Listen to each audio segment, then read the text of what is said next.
Hello, Joy. Welcome to the podcast. I'm really excited to spend some time with you today. Well, hi there. Nice to meet you. Nice to meet everyone. I'm Joy Kruse from Wild Prairie Silver, and happy to be here. I've never done anything like this before, so maybe bear with my nervous awkwardness. No, we're all that way. So I always say, and you've already seen, I've stumbled over my words. I tend to make everybody look really good. Oh, good. Thanks. So I feel like I've known about your work forever, at least since my early days on Etsy. And I think one of the pieces that really stands out in my mind was this giant amethyst cluster crystal necklace that you made. And it was just simply hung on like a U-shaped bar. And I have just been in love with your use of those stunning large scale organic stones. So, as you know, I always like to start with having my guests introduce themselves and share a little bit about how they came to the craft. And even though I know so many of my listeners are fans of your work, why don't you go ahead and take a moment to do that now? Well, I'll say I know exactly the piece you're talking about, and it kind of all started there. It really started with the stones, and I never wanted to alter the stones. I would find them and they kind of speak to you, or they have their own Mm. energy, and I wanted to be able to have people wear them. And that's kind of where it began. And that was 24 years ago. So Yeah. I feel like a dinosaur in this industry. That's like sounds so ridiculous, but I've been doing this for so long that I can't even imagine doing it. I can't do anything else. I'll just say that. There's nothing else that I can do but what I do. Yeah, Um, what did you have a career before this or did you go I straight did into the jewelry? entire time. I'll be 51 in a couple weeks. The entire time that I made jewelry, I was a registered nurse. So I quit being a registered nurse when I was 42. So I was a registered nurse for 19 years, and 16 of those years I did both jobs. Um, that was Wow. also really good. That was also a very good progression of work and learning and um, growing without pressure of having to completely run a business and make a Yeah. living with it. So in the last 3 years that I was a registered nurse, could not take a single day off. And then I really knew I had to stop doing that. And I actually love that job. The doctor I work for retired, and I thought, well, this is the Mm. time. And I could have quit being a registered nurse many years before that had I known, because as soon as he retired and I did it full time, it was really fantastic. I could really just focus on what I needed to do and grow. Yeah, I think actually I did know that you were a nurse when I was doing a little bit of research on that. So you felt like it was time to just make that shift then and go into jewelry full time when that happened, I or was almost that something you were had to. pursuing? Um, I almost had to, because my business was so big as a jeweler that I couldn't. I was working Saturdays, Sundays. I would try to take a vacation, and I was still getting orders and emails. And it really was never about. I never dreamed that I would have a business as a jeweler ever, and it never was about having a business. It was always about the people and the art Mhm. I was creating. So the business just came with the love of doing it and the love of people, which Um, I think is probably why I enjoyed being a nurse. But I never in my wildest dreams imagined that I would have a jewelry business, which is I was going really to crazy. say, Crazy to say that. Yeah. when you kind of took that plunge, did you imagine that the business would grow to what it looks like today? No, no, because now there's four of us. I have three employees. Not in a million years. Ah, Um, Not in a million years. There's no way. And I can't take. I can only take a small part of the credit. I've had 110% support from my husband, my children. Um, Now in the last I don't know how many years, 7 or 8 years. Mm. Kaylee, she's the other goldsmith that I work with. We literally work side by side for hours on end. I can't take my customers are amazing. So for me to say that I have a business because of myself would be ridiculous. I mean, it's everybody else. It's awesome. People are awesome. Yeah. Yeah. Yeah. Well, you've definitely grown it to the point where you could do that. And that is such an accomplishment. So then how did you come into metals? I mean, where did that start come from for you? Honest to God, I wanted to make, well, I went to college. My first 2 years in college, I was an art major. Yeah. And I had never been, I was a painter and a sketcher. I had never been exposed to three-dimensional sculpture or like building something with my hands. And as an art major, the people around me were so good in just painting and portraits. And I thought, I am never going to be able to do this. I am never going to be able, I'm terrible at this. These people are amazing. So I literally looked at all that and I said, I have to get a job. So I thought, well, I love science. I'm kind of a science geek anyway. And I love people. And I went into nursing and loved it. And I knew I could get a job and have a steady income. Yeah. And if you would have told me then that I would make a career and a living as an artist, I would have told you were crazy. But I made my jewelry for my wedding. And that was it. I made That like was the the turning point. clasp and I made the pendant. And I thought, why didn't anybody show me how to actually make a three-dimensional thing? And from there on out, I just dove in. So that was kind of, I just didn't have the exposure, to be honest with you. If I'd Yeah. have made a clay cup or a pot or just anything that was an actual item that you could put your hands on and not two-dimensional, I would have stayed an art student. But I mean, looking back, it's all good. Like it's all what it was supposed to be. Yeah. It's Yeah. funny because our paths kind of mirror each other. I wanted to go to art school and it just, my mother was not going to let that happen. So, that's when I went You probably had into. like a sane, responsible mother. Yeah, well, she was divorced when I was young, and she's like, you need to make sure you can always take care of yourself, and you're not going to make any money with art. And at that time, there wasn't. She worked at the university and wasn't even like considering, you could be a professor one day or something like that. I think she knew that I was so much in the making, even as a child, that would have been what I wanted. But yeah, I went into dental hygiene.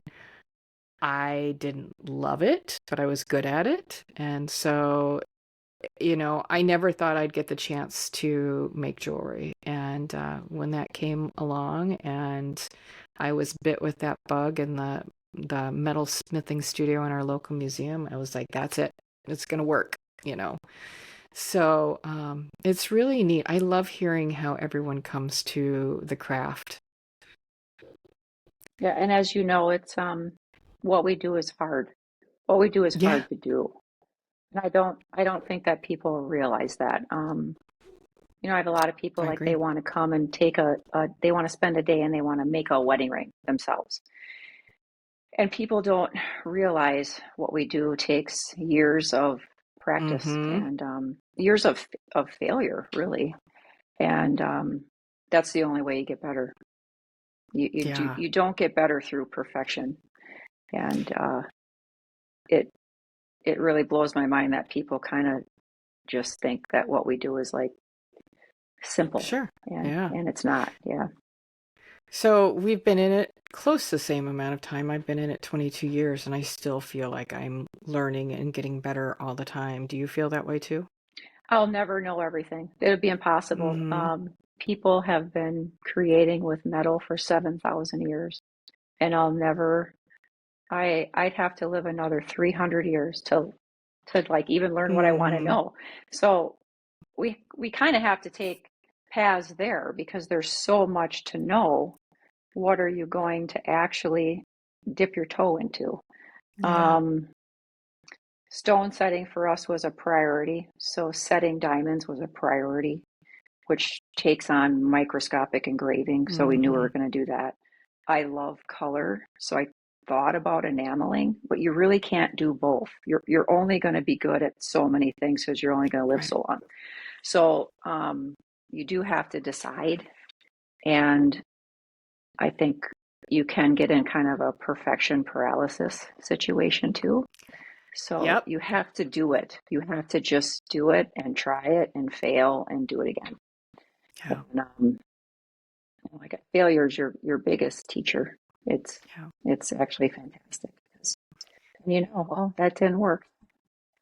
Yeah. I can still see the thread from your work early on since I've known you and to today. And I think it has such a bold, organic energy. How would you describe your work in your own words? It works pretty raw.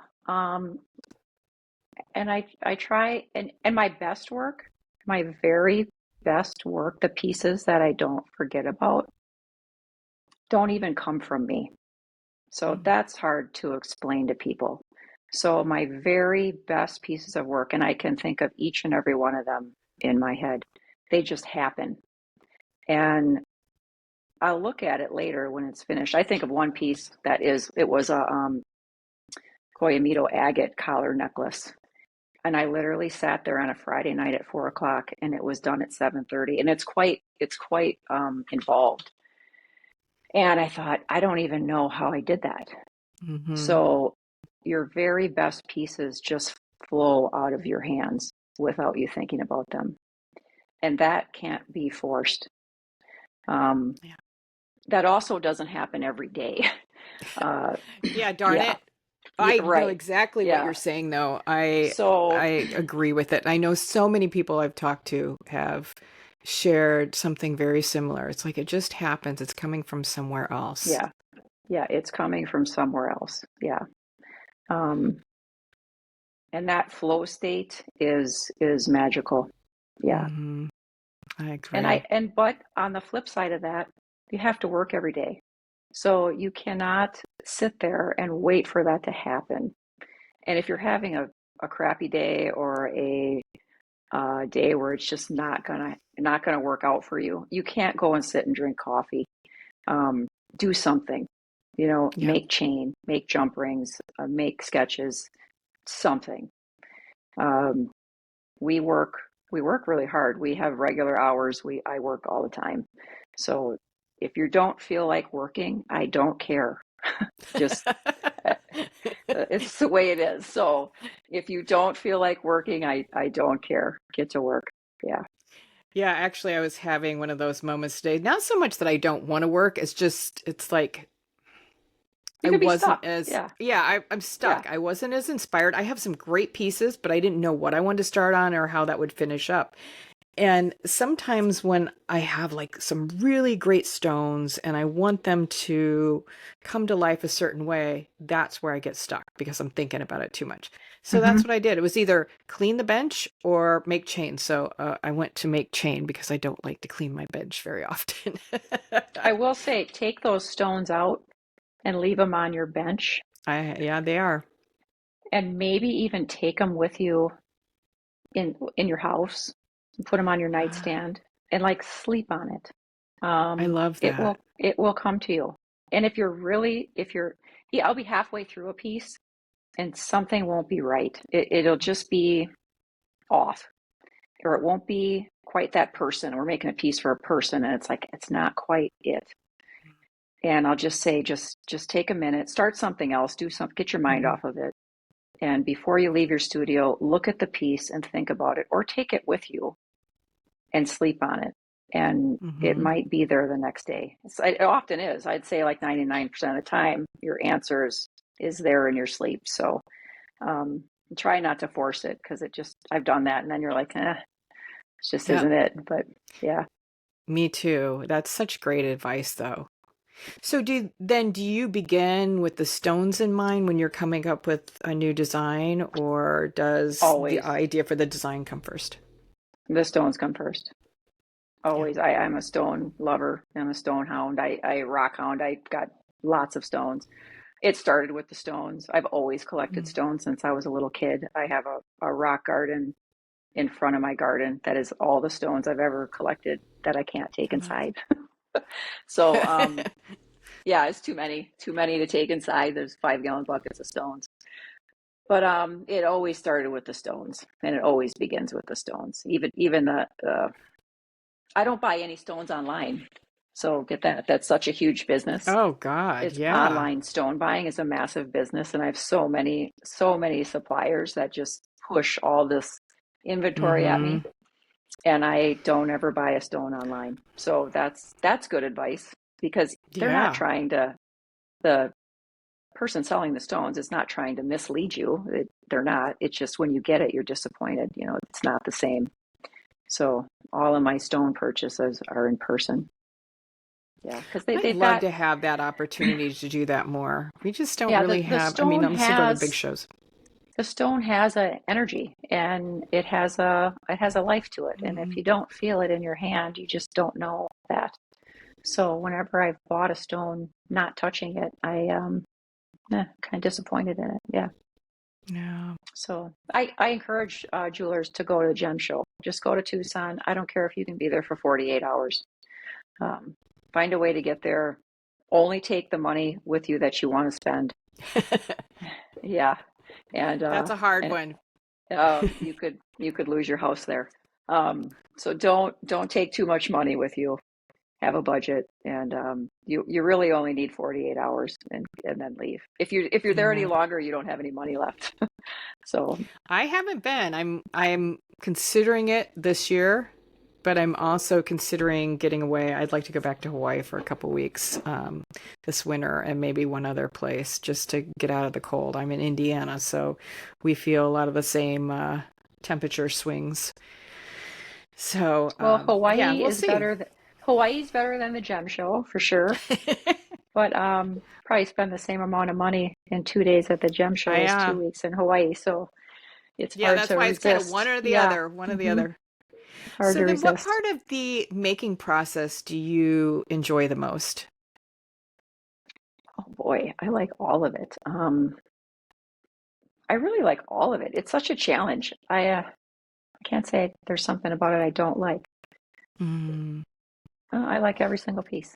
I'm kind of floored when people have other people make their things for them. I'm like, what's the point of that?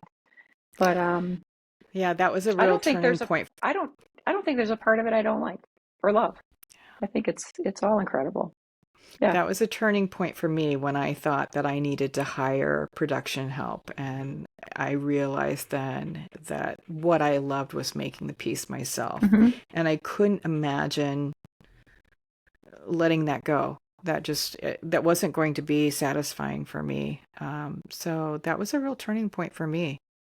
That would be I wouldn't do it anymore. What would be the point of that? Mm-hmm. I like I said if you had people making production pieces for you, you would just be running a business.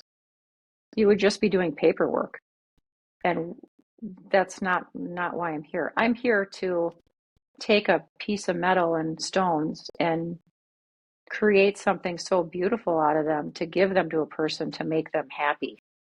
And Mm. it isn't even transactional. It's love. You know, and if someone else were doing that, well, that'd be ridiculous. I mean, there's no love in that. There's no giving Mm-hmm. of myself in that. It'd just be empty. It would just be Target. So no, Yeah. production pieces is ridiculous. Yeah. Yeah. So, before we started, we were kind of talking about why I started the podcast. And with what you said there, as far as the love of making, and that's really what drives you. That is the reason behind the podcast, because you can find a lot of, you know, artists that have grown, and I'm not knocking somebody that has some production work at all. Yeah, me neither. You have to make And a has living. some Yeah. help, that Hmm. has help with that. Um, but it's that love deep down that I feel like separates the people that are more slow-made craftsmen than mass-produced. And that's what I wanted to focus on. And you just said it so beautifully. And I do have help. So Kaylee, the other Hmm. goldsmith that works with me, um, we literally do the same thing and feel the same way. How I found her, she worked at my bank. I have no idea how I actually found her. It was like God's intervening in my life. But Mm, we feel the same way. We can finish each other's work. We often finish that's each amazing. other's sentences. I'll text her a song. She's already listening to it. So it's very, very interesting, the two of us working together. Yeah. Yeah, it's And like you have a soul relationship. yeah, and we're opposites, which is she's left-handed, I'm right-handed. She's more geometric, I'm more organic. Um, yeah, it's funny.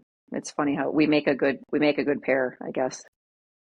But neither one of us is interested in, the only thing we're interested in is getting better. That's the only Mm, thing we're interested in. We just want to grow and learn and do better and better work every year and make our customers happy. yeah. Sh- So what Um, does a oh, go ahead. yeah, Sorry. go ahead. No, I was going to ask, what does a typical day in the studio look like for you um, we and for your team? we work from 8 to 4. Um, I have an open studio, so it's not open. We're always there, and I'm often there. I'm even there until 7 or 8 o'clock at night.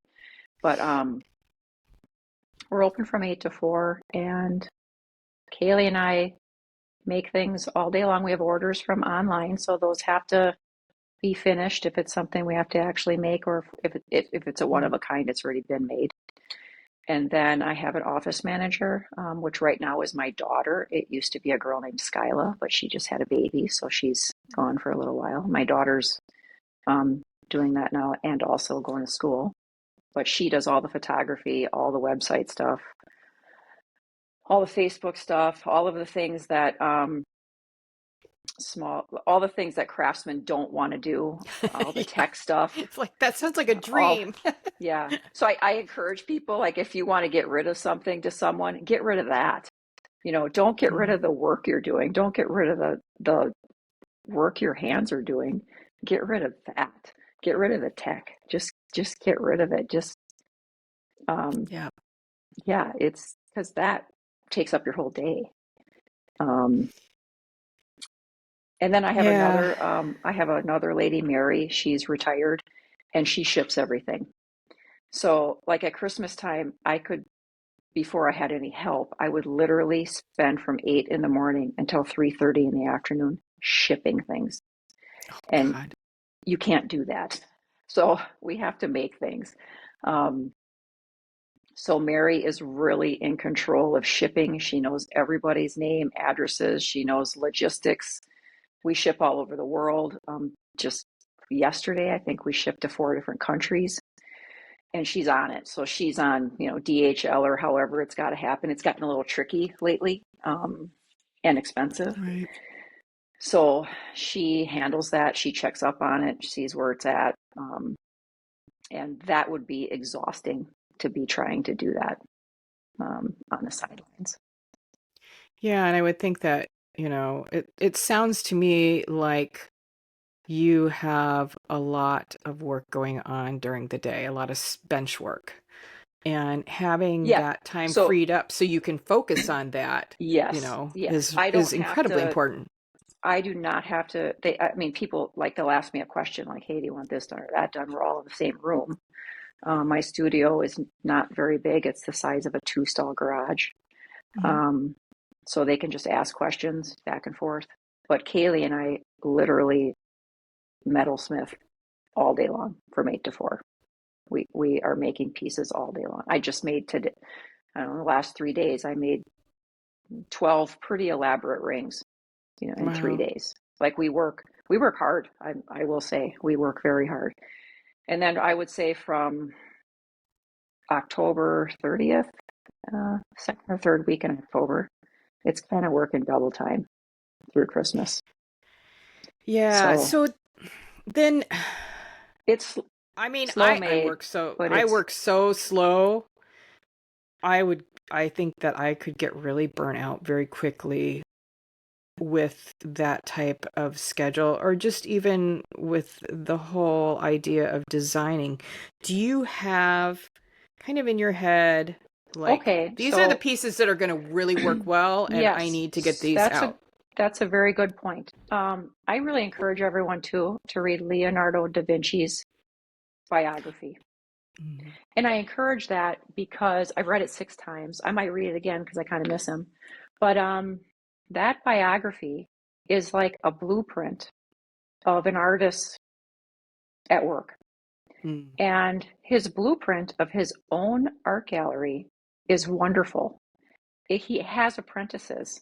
They're making productions. They're not redesigning things. They're seeing what is wonderful, like portraits that were wonderful, and they continued with that. So you're not redesigning something. So you're taking a design that does work and does sell, making it a one of a kind, but redoing it. So you don't always have to be coming up with some ingenious idea every day. You're like, hey, this river ring works. Let's put it with Leland blue. Let's put it with a turquoise. Let's put it with ruby and gold. So you're not constantly having to reinvent the wheel every single day. And if you had to do that every single day, you would be burned out and exhausted. It'd be too much. So it's wonderful when you have like just some amazing design, and that comes from literally God. But you do have to have things that are for sale Hmm. to people. How can I ship orders? How can I ship 20 orders in a day if I don't have anything for sale? And I think artists really, really miss the boat there. And when you read his book, um, they knew what they were doing. He had an art gallery that was successful, that was selling to the general public, and he was still able to create masterpieces as well. So I encourage people to follow that blueprint. It's cool. I picked up that book some time ago and I still haven't read it. So now I'm Oh, definitely going to it's go dive in. there's little I feel, pieces in that book that as art goes in general are just absolutely priceless. Just the way he looked at light, and also biology, and the way animals moved and the way the human body moved, and the way he dissected art to create art is awesome. I wish every artist would read that book. Yeah, read it. It's it's I am. valuable I'm valuable going to. It's information. going to the lake Hmm. with me this weekend. How has your work changed, if it has, since you first started Wild Prairie Silver? Oh boy. In some ways, it hasn't changed at all. I have some pieces from a long time ago that I would still make right now, that I still would love. But our diamond setting, that's new for sure. Mm. It's pretty hard to set diamonds without a microscope, and that's different. That's a game changer. Um, that also takes a lot of time and investment, Mm. but that's been very rewarding to make wedding rings. I mean, people are just, or to even recreate wedding rings from a grandma's ring, or kind of heirloom jewelry. So that's been lovely. Just, and I could not have done that without GRS. Uh, if you're interested in that, go there. It is a I've lot of, heard they have some really good so classes. they're if you're not serious about doing it, don't go there. Hmm. It's very expensive. The equipment is expensive. The learning curve is endless. So if you don't have 14 hours a day to learn how to use a graver and look at a microscope, and you're not willing or disciplined enough to do that, then don't go there. If you say, yeah, I'm going to make money doing this, I'm going to make a living doing this, I want to set diamonds and make wedding rings, you have to go there. Um, their classes are taught by world known stone setters. Yeah. And I could take the same class there 8 times. And they're, a week long. The classes are from 8 a.m. to 5 p.m. I could take the same class there 8 times and learn something new throughout the entire day. So it's a lot, but if you're going to do that, you almost have to go there. Mm. Yeah, it's Yeah, good I've stuff. heard it's an amazing It's place to go. it's intense. Yeah, Yeah. it's intense, but it is not for a hobbyist. It's not. I think my equipment setup now, I've had it a long time, so I didn't pay I think it's like $15,000 for the microscope and the gravers and the air compressor and everything. And it wasn't that at the time when I went, but I think now it's Mm. about that. So Mm. you gotta, and you can't really do it without it. So you have to kind of get Wow. your head around that. But So you were starting to talk about how you restyle or do custom work. What do you enjoy about transforming old and sentimental pieces or creating something completely new for a customer? that's been fantastic. It's a little, it's a challenge because the customer doesn't, the customer is really trusting you and they don't know Mm. the perfect thing they're going to get. It's not like they can look at one of my rings and go, I want this ring that I'm looking at that you made already, because it's their materials and their stones and their stuff. But to take their jewelry and put it into a piece that they're actually going to wear is been very rewarding for them and for me. I mean, we just did a bracelet, and it was the lady's entire family's everything Wow. in that bracelet. And I think she had 35 diamonds in that bracelet. That and again, it's a value because she's not paying me for the diamonds and she's Right. not paying me for the gold. She's just really paying me for labor. And for her to get, I don't know what that bracelet would be valued. It would be a lot.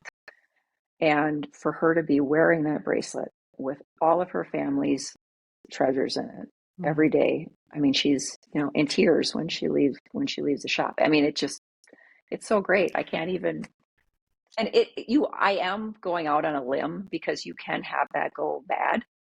I guess Mhm. I get it why artists are like, I'm not doing custom orders like that. It's very personal. The customer can't see what they're going to get. They can't.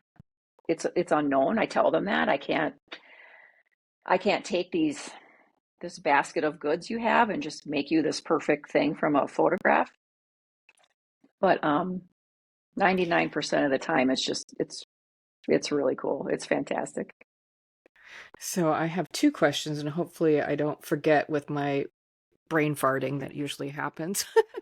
So I'm thinking, one, it's a big responsibility to take things that are really important to a customer, or of monetary value, like a diamond. And that was one thing that I would not do was take a customer's diamond because, again, my work's mostly online, so I couldn't guarantee that what I sent back to them was the same thing. So if there was ever any question, that was my, that I didn't want to ever be accused of anything, I guess I'm saying.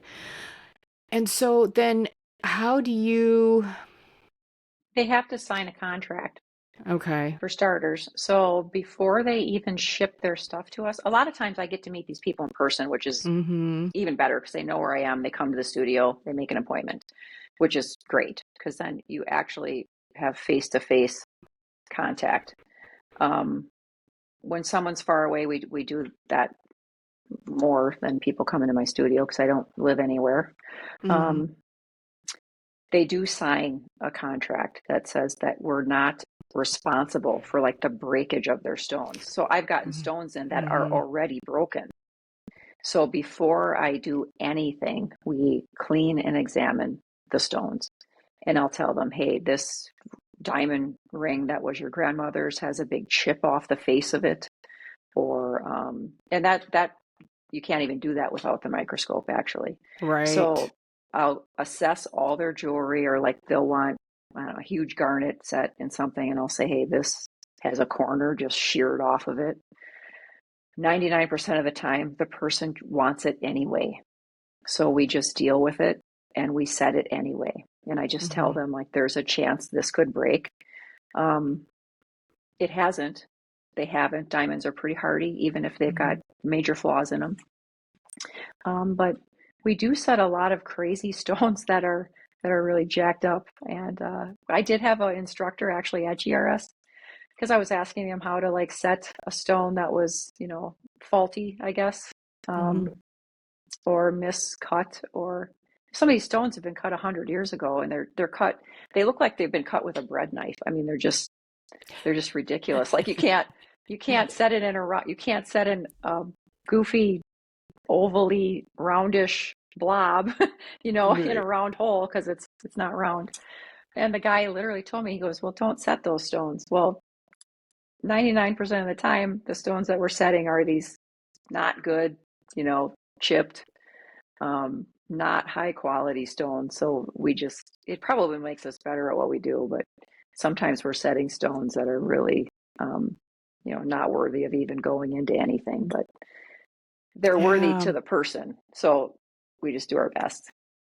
But That's so smart. Yeah, that's one of the things that I've always worked about is, what if somebody sends me something sentimental and it breaks? yeah, And, I feel responsible for that because I was doing whatever to, whether push that bezel or whatnot that happened. So we've had then that my other, happen. And yeah, we have had that happen. Yeah.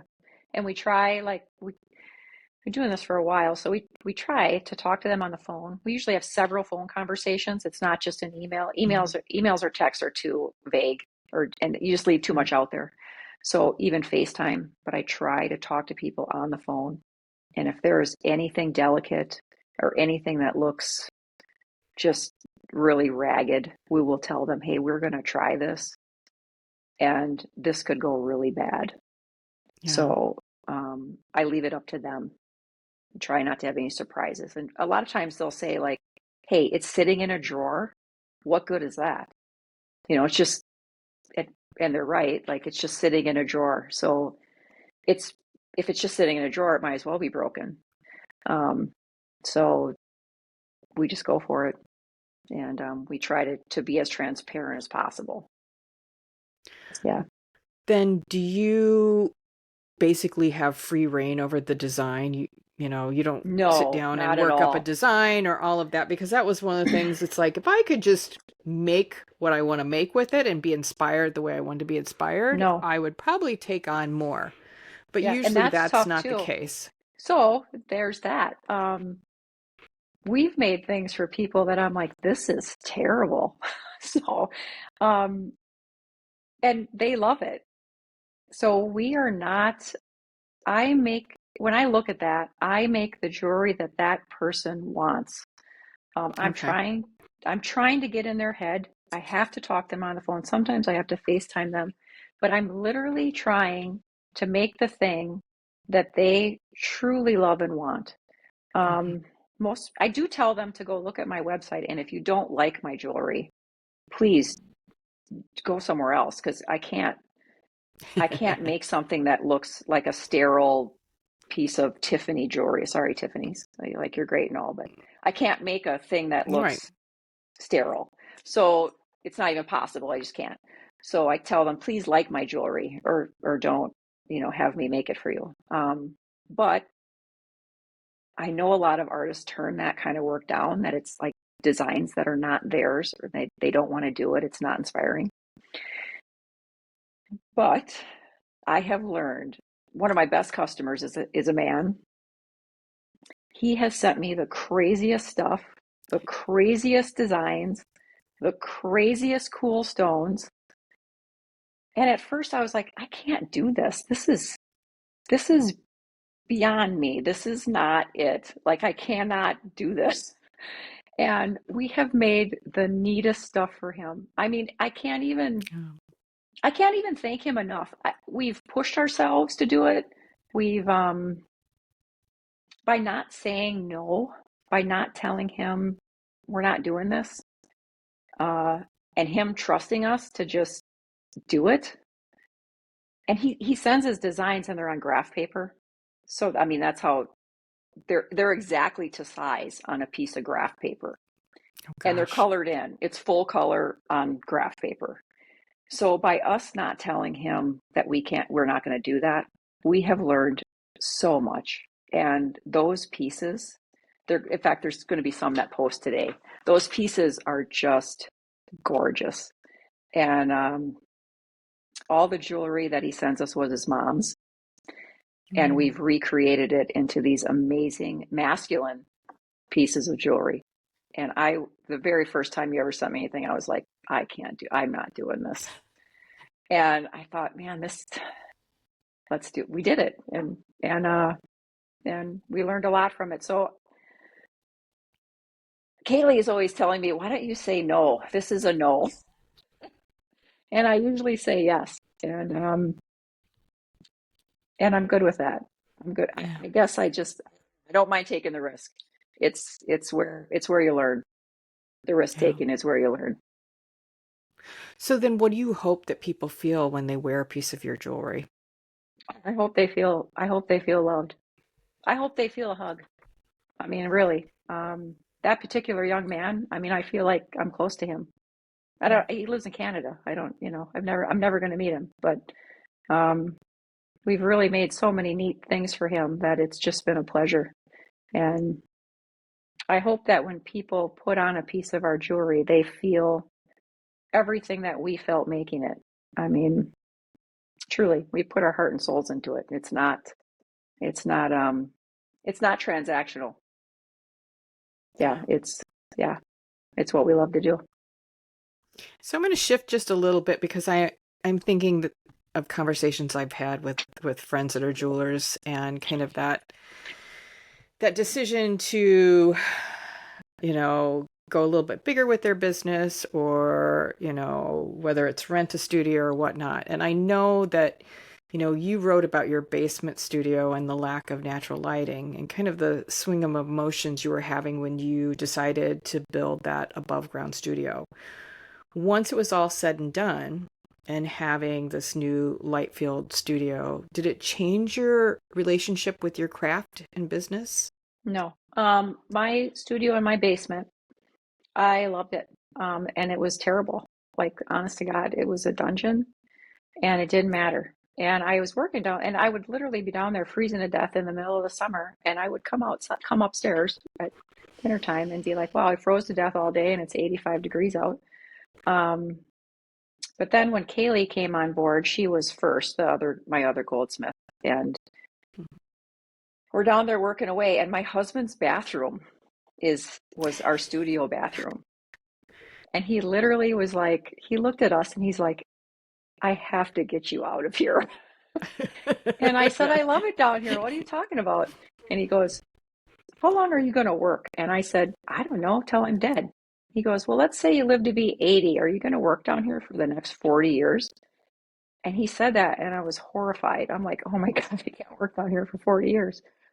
So it was really my husband. He really was the person that Wow. was like, you have to get out. Because I really thought I did not have to get out of there. And then he was going to build me a studio, and I said, I don't need that. I don't even need that. It was really him. It was really him seeing how busy we were, and I was just focused on making things, and I was happy where I was in that space. But because he kind of saw the need for that, and really that too was a blessing because of COVID, because all my art shows were canceled, and that people could actually drive up to my parking lot and I could just hand them the jewelry through their car window. People really supported us through that because we couldn't go to an art show. And if I wouldn't have had my studio outside of my house, that wouldn't have happened. Because they wouldn't have, it was in my basement. I mean, people wouldn't have done that. So my studio was very freeing as far as being not in my basement. And you couldn't have come there. You couldn't have visited my studio. You're walking by my laundry room. So you would, yeah, you're like, oh, let's I have get a some wedding. tires in mine. Yeah, let's get a wedding ring designed. Well, you're walking by my husband's bathroom and my laundry room and then walking into my studio from actually going through my kitchen, downstairs, through my living room, down a set of stairs. So I couldn't have the business I have without actually having a space. And my studio is not a store. I have a small case. It's very small where people can come in. Oh, it looks big. It's not big at all. My display area is like a tiny hallway. It's very small. Only two people fit in it at one time Mm. in that display area. So it's tiny. But without having that, just a counter, like you can just come to the counter, buy whatever you want. I have a little desk area where you can sit and have things designed in that space. That's also tiny. Um, it's not big, and the rest of it is workshop. But without that, I could not have had the growth I've had. And I was not the one that saw that. I wasn't, and I wouldn't even have done it. So thank you, husband, because he was like, I have to get you ladies out of the basement so I can use my bathroom. Yeah, really. Well, I feel like, you've kind of approached the business in a really unique way because, again, I'm thinking, okay, I can't give the production work to anyone else. And you're growing at the same time and you're like, let me bring on a partner who is capable. Did Kaylee, I know you said she had worked in the bank that you went to. Mm-hmm. First, how long has she been with you? And then did she have a background in goldsmithing or is this something she's learned along the way? She had no background in anything. Wow. Um, I met her she was a bank teller and she had small children. And I just liked her personality. She had zero um, background in metalsmithing or jewelry at all. And I just liked her. And I think that's more important.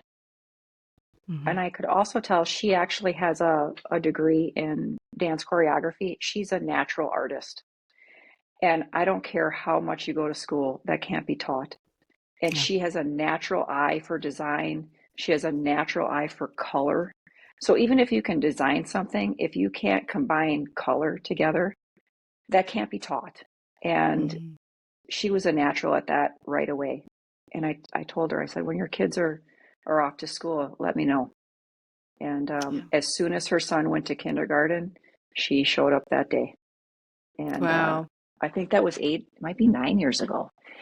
And literally, she was a fast learner. And again, she's a natural artist. She's not shy about trying new things. And I told her, like, nothing really else matters. The social media doesn't matter. The business end of it doesn't matter.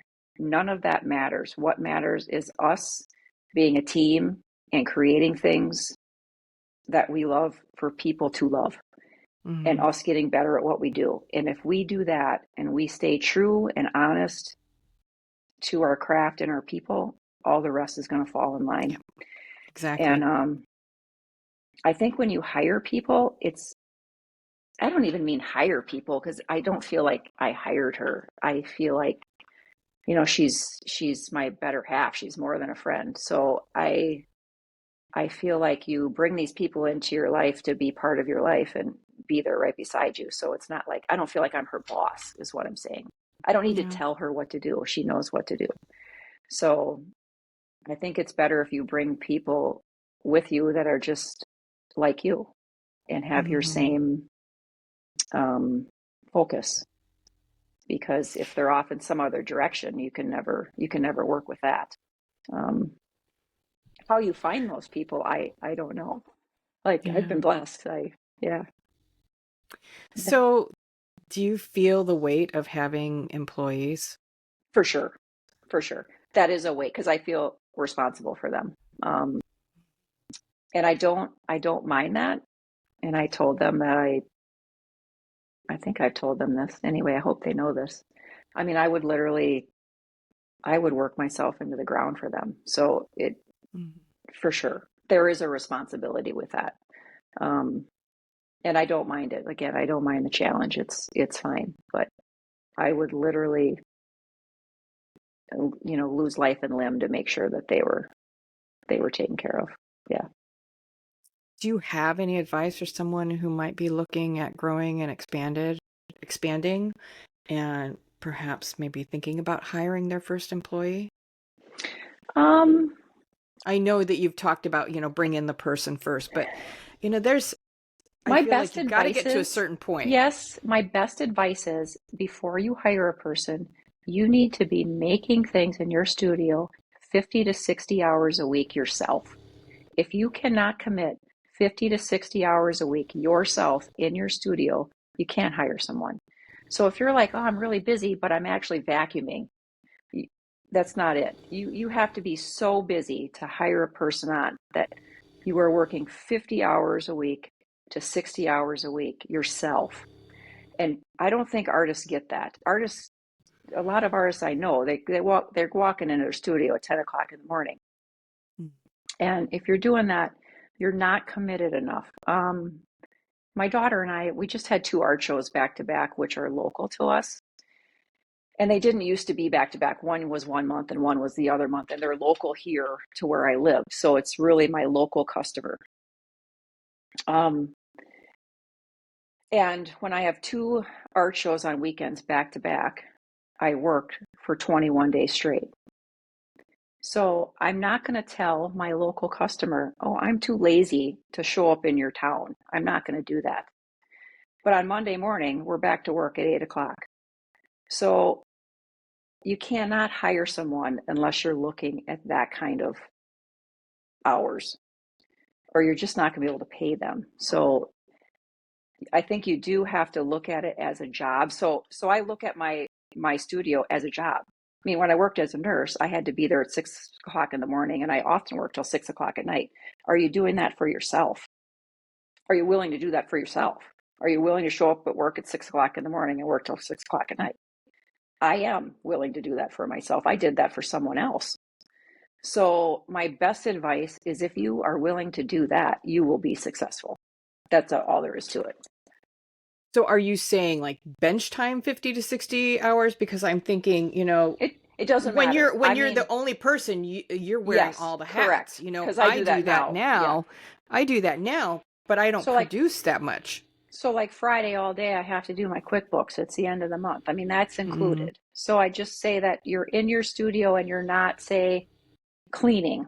Like that right. doesn't count. You're actually doing some kind of productive work, whether it's bookwork, design, talking to customers, doing emails. Um, so it might not be making things, but make sure that you're on your own clock and it's more than 40 hours. Because it takes more than that to get it going. It takes now, I mean, I didn't take a vacation for 3 years, and now I can take a vacation. I can take time off. I still work very hard, but at least I can take a week's vacation and people are handling things.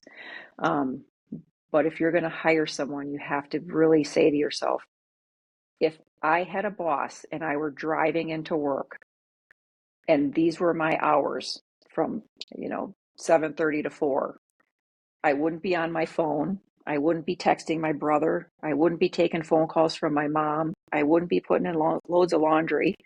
Um, I'd be organized at home and have dinner ready as if I were coming home from work.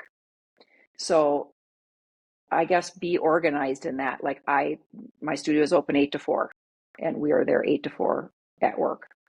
I'm not, making dinner on the side and stuff like that. So I will say that if you think you need to hire someone, just make sure that you're actually committed and you're Great not, advice.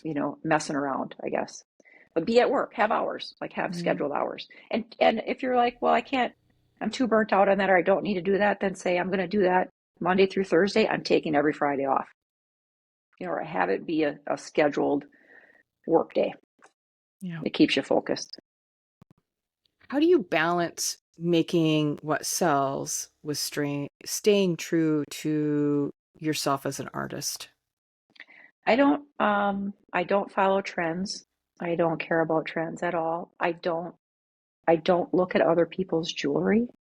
So I know most friends of mine and actually other jewelry artists, they're like scrolling all day, Mm. looking at other people's jewelry. I never do that ever. That's so Um, smart. Even if I'm on, it's like, let's say I'm on Instagram, I'm really not on social media a lot. It's done by another person for me. So I'm not on social media often. I really, to be totally honest with you, I hate social media. I love you people out there. I would not have met lots of wonderful people without social media. Like I could just name just a million names of people I've met because of Instagram or Facebook, but it's really, it, as an artist, it really, as an artist, it's a black hole. Social media is a black hole for an artist. So I just stay off of it. And of course, pictures pop up on there from artists that are amazing, or someone sends me a photograph. I don't even like looking at it. So maybe limit your time on there if you Yeah, can. And you can't stay true to yourself if you're falling in love with someone else's work. Um, true. It's definitely a slippery slope. I mean, I look at, Instagram is my way to connect with my customers since everything I do is online. And it's, I've built some amazing relationships and I like that part of it.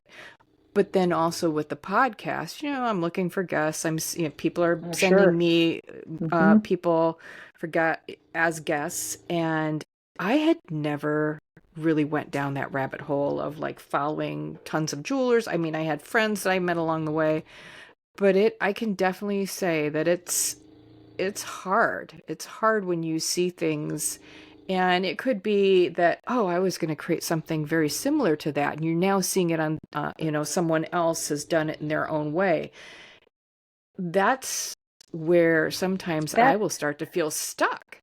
that's everywhere. I mean, I have Mm, made. I went to the Field Museum in Chicago, and I'm looking at. They have a jewel mm, section there, and I'm literally looking at a pair of earrings from like Egypt, and I could have made them yesterday. And I'm like, well, what is actually creative? So I'm looking at a pair mm. of earrings hanging up in a museum that are from, Cairo. And I'm thinking to myself, that's totally relevant right now. And so I think you can end up being on the same path as someone else and not even know it.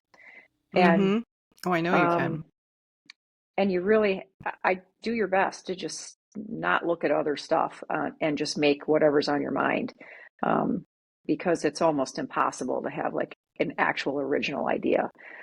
It's all been done, and um, I Yeah. really try hard to not look at screens. I don't watch any television. Um, I think it's just a complete.